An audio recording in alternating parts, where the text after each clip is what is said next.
Pag-uwi namin sa lupang kinagisnan mula sa Hong Kong, nakita ng mga opisyales sa loob ng aking maleta ang kopya ng Publius Friars na kinukutyang mga praile sa ating inang bayan. Hindi ako ang sumulat at gumawa noon.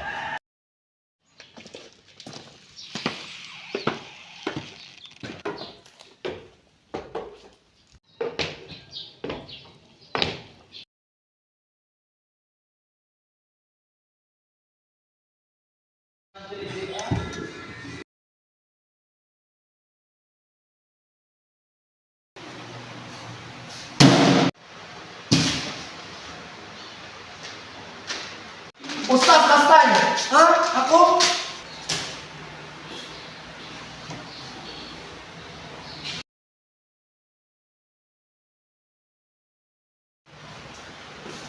Pinatalsik sa Manila at ipinadala sa Dapitan sa Mindanao.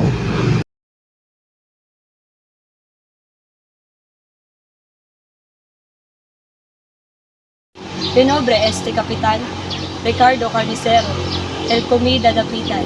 I welcome you to our town. Gracias, Kapitan. Buenos dias, Padre. Padre, ito si Rizal. Si Kapitan, kilala ko siya. Isang sikat na manunulat ng No Limitangere at El Filibusterismo. Doon laon sa kalaban ng Espanya. Kailan sa Katoliko, kilala ko siya, Kapitan. Maaari mo ba itong ibigay kay Padre Obang? Si, Padre.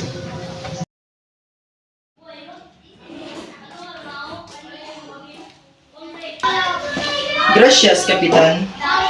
O Rizal, umupo ka. Anong may paglilingkod ko sa iyo, Rizal? Ito ang sulat na ipinapadala ni Padre Pastel. Ito ay naglalaman ng mga kondisyon sapagkat ikaw ay nakatira sa gobyerno. Hindi ako papayag sa kondisyon na yan. Ako'y titira muna sa hacienda ni Padre Carnicero.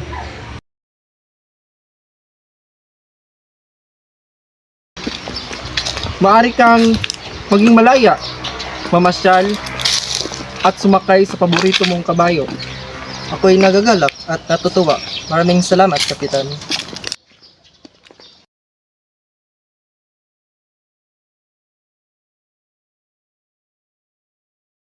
Ang taong nasasakdal ay nandito sa salang rebelyon, sadisyon at pagbabalak ng masama laban sa bansang Espanya. Ano ang pangalan ng taong nasasakdal? Jose Protasio Mercado Rizal A. Alonzo Rialonda. Edad, 35. trabaho. Doktor at manunulat. Ngayon ay maaari nang ibigay ng prosekusyon ang kanyang panig. Tinatawagan ko sa hukumang ito si Atty. Alcocer upang ibigay ang kanyang panig. Gracias. Walang sinuman ang hindi makalaban sa Espanya para sa atin. Walang sinuman ang maaaring kumontra sa kung anuman ang nais ng ating bansa. At sinuman ang hindi gumawa noon ay maaaring ikulong at ipapatay. Yan ang narapat kay Jose Rizal. Siya ay nandito ngayon sa salang rebelyon laban sa ating bansang Espanya at makakapagtatag ng mga samahang may layunin kontrahin ang mga batas na tinatag ng ating mga Kastila dito sa Pilipinas. Hindi ba't nararapat lamang ang sinabi kong parusa sa taong mas masahol pa sa hayop? Walang mudo, walang utang na loob sa bansang nagpaaral sa kanya at nararapat lamang sa isang taksil na tulad niya ang ipapatay. Gracias, Atty. Alcocer. Ngayon naman ating pakinggan ang panig ng depensa. Aking tinatawagan sa hukumang ito si Teniente Taber Andrade upang dipinsahan ang kaniyang panig. Gracias. Hindi nasusukat ang kadakilaan ng isang tao sa yaman o sa dami niyang kilalang tao. Ito ay nasusukat sa katatagan ng loob at katapangan na ngayon napapasakamay na ni Dr. Jose Rizal. Bago niyo siya husgahan, tingnan niyo muna ang inyong mga sarili. Ang nais lamang niya ay maging pantay ang trato ng mga Kastila sa mga Pilipino. Hindi kayo dapat magpadalos-dalos sa pagbibigay ng parusa na hindi nararapat sa nasasakdal. Ngayon naman ay pakinggan natin ang panig ng nasasakdal sa hukumang ito. Kasinungalingan ang binibintang niyo sa akin. Wala kayong konkretong ebidensya at ang tanging mga iliham lamang at galit ang inyong tinutukoy sa aking pagkakasala. Hindi ako maaring magkakasala ng rebelyon sapagkat ako mismo ang nagpilit kang Dr. Valenzuela upang ipagpatuloy ang rebelyon na pinaplano laban sa bansang Espanya. Wala rin akong kinalaman sa mga pag-aaklas at hindi ko rin alam na ginagamit nila ang aking pangalan sa aking mga aktibidad. Magkakaroon ng isang masusing deliberasyon kung ano ang hakbang na ating ihukom ukol sa kaso ni Dr. Jose Rizal. Maaari nang ibalik ang nasasakdal sa kanyang selda, ipapaalam ng hukom kung ano ang magiging resulta ng deliberasyon. Hindi na ito dapat. Dapat ay hatulan na si Rizal sa salang ginawa niya. Tama, sangayon ako dyan. Kung ganun, parehas pala tayo nang iniisip tungkol sa kasong ito. Itutuloy ko ang sistensyang kamatayan kay Rizal. Ipapadala ko na kay Gobernador General Colaguija ang hatol upang mapirmahan. Magandang hapon po, General. Ito po ang hatol sa kaso ni Dr. Jose Rizal. Magaling. Tama lamang napatayin ang walang kwentang tao na yun. Yan ang nababagay sa kanya. Ngayon, babasahin ko sa inyo ang naging hatol ng korte. Ang nasasakdal na si Dr. Jose Rizal ay hinahatulan ng kamatayan. Ito ay pinirmahan ni Gobernador General. Ipapatupad ito sa 30 ng Disyembre 1939 sa ganap na alas 6:30 ng umaga.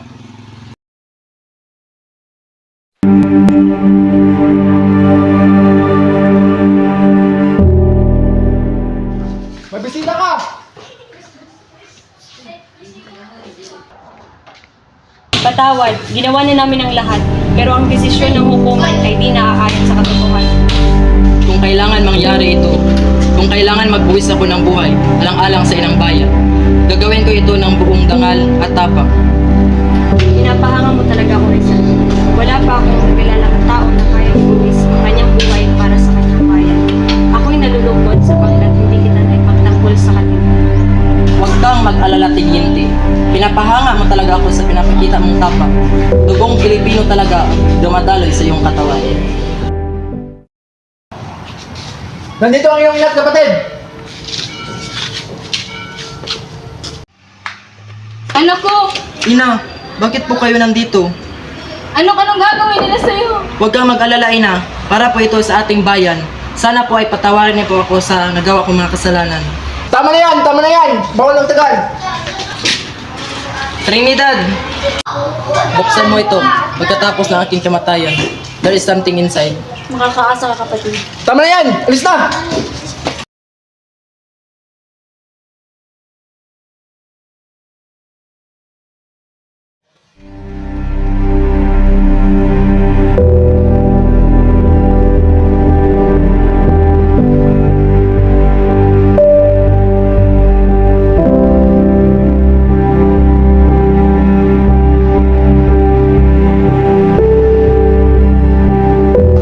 Dalawa! Tatlo! Consumato mes!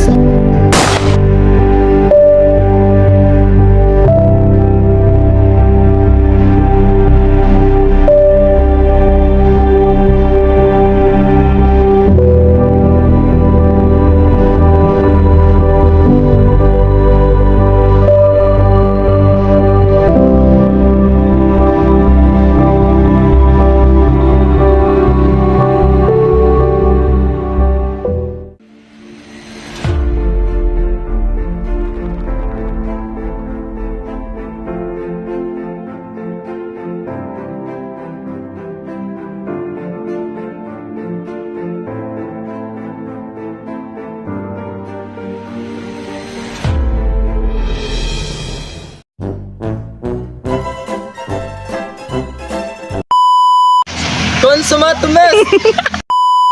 Anak ko! Ina, bakit Buenos Buenos dias, Patron.